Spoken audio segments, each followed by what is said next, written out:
So at one point I was posed the question, if you could live in any Zelda dungeon, which one would it be, and why? And quite frankly, I'm a very indecisive individual, so it's a list now! Yay!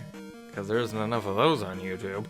So for this, I have a few self-imposed rules to make it a little bit easier on myself and kind of to help the imagination process. First of all, no more than one dungeon per game, because I don't want this to be just one game, and it makes it a little bit easier on myself. 2, only one version of Hyrule Castle, because there would be a lot. There would be a lot, trust me on that one. We're also going to assume that there are no enemies left and that you're able to patch the place up, either before or after you moved in, you know, no bottomless pits, be able to fix the stairs so that you can go up them, and, you know, things like that. And basic amenities, whether they be Hylian standards or modern standards, I don't know, up to you. Also, I'm gonna assume that it's fairly easy to get there, even if the trip is long, so, you know, no more bottomless holes, so let's get on in! I like water. I like boats, so it should be no surprise to anyone that there's gonna be something on this list that includes a game that has a lot of the both of them, and yeah, I'm talking about Wind Waker, but you're probably not gonna expect the dungeon I'm picking. I'm actually picking the Forsaken Fortress. Yeah, I know, it's kind of a weird choice, but I really like the style of it, and honestly, as much as pretty much every Zelda dungeon is kind of isolated from everyone else, you know, kind of out there where no one's gonna bother you, this one epitomizes it. Like, just getting there is a huge pain in the ass, plus you've got cannons you can shoot at people, and there's a lot of big open rooms that you can use for whatever hobbies you want, that you can even put up little partitions if you really wanted to.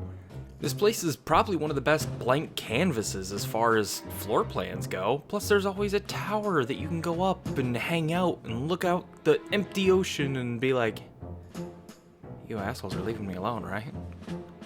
Now, I'm not entirely an antisocial person, but sometimes I do want to be left alone, and honestly, the Forsaken Fortress just kind of fills that need. Plus, if you really want to be technical, you could consider it a 2-for-1, because it does link directly to Ganon's tower down in Hyrule, but, you know, it depends on you whether you want to count that or not. I'm going to count it, because I can. It's my list, and I want to go back and forth between the two different worlds, so yay! The runner-up was kind of a close one. I was thinking maybe the Wind Temple, because I really like how it's like an underground garden kind of place with a lot of dirt and plants, but I'm gonna have to give it to Tower of the Gods for kind of the same reasons as Forsaken Fortress, except that it's more technical and techy and fancy, and I like it.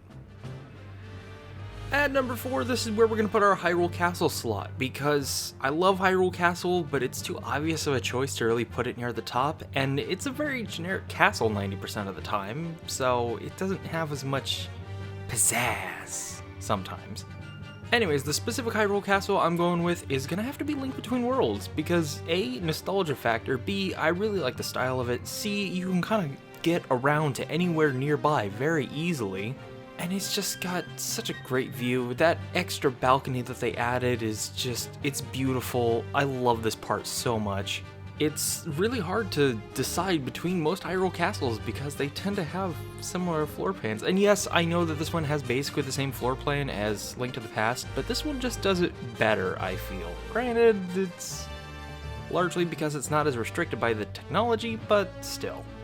My runner-up Hyrule Castle has to be Breath of the Wild. It's nice and isolated on a cool little island in the middle of a lake, and it's got this underground segment, and it's like segmented, but also all one thing, and it's really cool to play Age of Calamity and see how it looked before it was collapsed, but I really love Link Between Worlds, and I'm gonna have to say that part of it is a nostalgia factor, because I love Link to the Past, and this is just a better version of what Link to the Past had.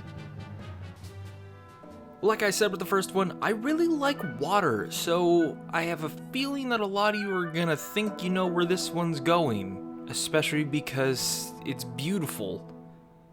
But it's not the Ancient Cistern. That's the runner-up for Skyward Sword, because this HD remake is beautiful and gorgeous, and the Ancient Cistern is a wonderful place, but I'm gonna have to pick the Sand Ship. I know this is a controversial pick, but I like boats, and I can't get over the time shift sand ocean to water ocean thing. I love it. and the sand ship is just better laid out for just living in general. Like, don't get me wrong, the cistern is beautiful, and I love it so much, but it doesn't have a good layout. Plus, imagine being able to sail the ancient seas and going from one port to another and just being able to explore and not being confined to just a little nook in the middle of nowhere. Even if the thing isn't fully operational, it still has a great layout and it would just be a wonderful place to live. You can set up one room for one thing, one room for another. I feel like it just fits living better. And yeah, again, the Ancient Cistern is my runner-up because this was a really hard decision. I'll be honest. I kept flip-flopping between the two. Probably just as much as I like water, I like the cold. It's like 70 degrees in this room right now, and I feel like I'm cooking in my own skin. So when I really want to just hang out and do whatever I want to do in the peace of my own home, I want it to be nice and cool. And, well, what better place is there than Snowpeak? Adding on to my love of the snow and the cold, it's just a nice, cozy place. It's got a weird but still very nice floor plan. It's got this nice courtyard. It's got its own giant master bedroom.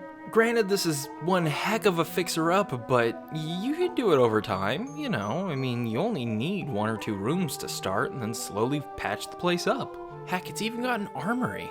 Plus, you can always, you know, snowboard or get like a sled to go all the way down. So if you've got just a giant bundle of groceries or whatever, just pack them onto a sled and have at it. Zooming around. Plus, I really hope it comes with a giant cauldron that you get the soup from, because I would cook so much soup. I would cook so many things in that thing. You have no idea. So much cheesy potato soup. I would do it. Twilight Princess runner-up has to be the Temple of Time. There is a lot of really good dungeons in this game, and it's hard to pick, but I really like the design of the Temple of Time. It's got a really cool vibe to the whole thing. My only real problem is it doesn't really have rooms. It's just one long stretch of doing things with like no side rooms, and I don't want to go through 15 hallways just to get to my bedroom. It's not compact at all. I'm gonna say this now, I know this is kind of a weird and probably controversial pick because a lot of the things that most people would probably consider first have already been on the list or disqualified by being from a game that's already on the list, like Snowpeak or Hyrule Castle, but I don't care. This is my opinions, so I mean, you're welcome to yours, and I want to hear them down in the comments, but for me, I'm gonna have to pick the Forest Temple from Ocarina of Time as probably the one I would want to live in above all the others. And I know that sounds really weird, but hear me out. First of all, I just really love the architecture of the place. It's so simple, but it also stands out in a weird way. I don't really know how to put it into words, but it's this beautiful blend of a fortress building that nature has kind of started taking over, and it's beautiful. I love it. It's got a wonderful floor plan, some nice side rooms here and there all over the place. It's got 2 big courtyards, and yeah, I know it requires ladders and twisty rooms, but you can have fun with those. I imagine you could build a staircase of some kind to make some parts a little bit easier to get up and around, and also you can use those twisty halls to mess with people just for the fun of it. Or you could just be like, hey, I want to go this way, so you hit the thing and you have a different room that you're going to go to instead of the other room, you know? Not to mention, it's got the nice basement where you can just go and hang out and no one will bother you, hopefully. Once you've got all the doors unlocked, you can just kind of roam around very freely to pretty much any room you want to go to. I love this place. Ocarina of Time may not be my favorite Zelda game of all time, but I love this dungeon. So that's my little list of dungeons I would want to live in Zelda, and I'd love to hear you guys' opinions. What ones would you love to live in? So let me know. I'm interested. I love doing these videos just to start a conversation more than anything, and that's honestly what I want to see. I want to see you guys' opinions, thoughts, why you love these dungeons, and why you would want to live in them. So yeah, let me know, and I'll keep an eye on the comments and start working on the next video. See you guys then!